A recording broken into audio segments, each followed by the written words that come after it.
Hello mga kalaro yan. Welcome to Bell Church Benguet. Yan. Ito yung Bell Church. Ito daw yung may malaking kampana dito.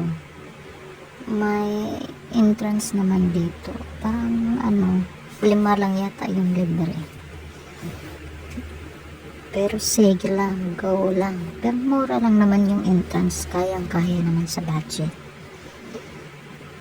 Okay, let's go around.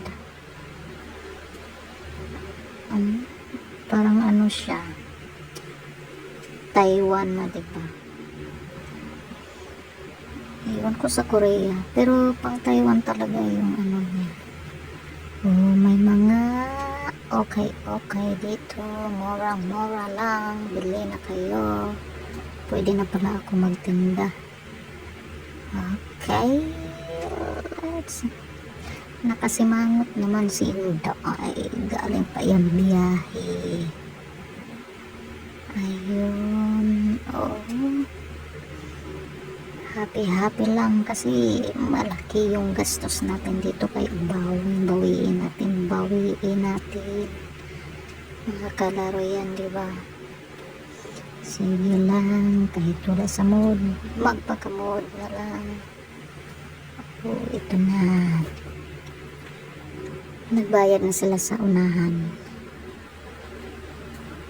Ang ganda, diba? Kahit dito pa lang sa entrance, mapapawaw ka na talaga.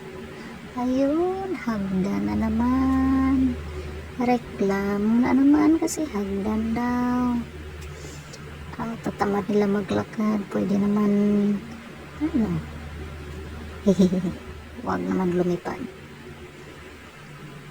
Ayun, ganyan talaga dito sa Baguio kasi bukid daw, kaya puro hagdan ang natin.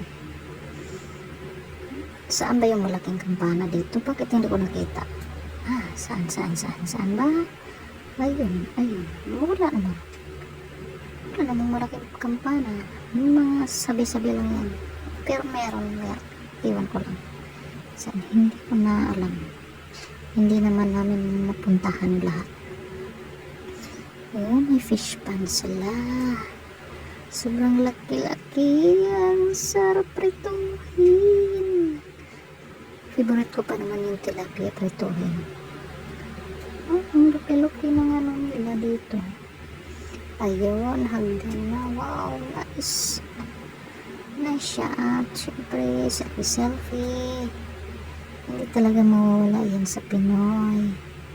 Kahit sino naman, kahit hindi naman Pinoy, di ba nagsa-selfie. Ayun, pang Taiwan. Uuwi na pala kami. Ang ganda talaga, bukid talaga siya, pero maganda. Balik tayo dito, and next kailan kaya? Sige kalaro yan, thank you, watch and like.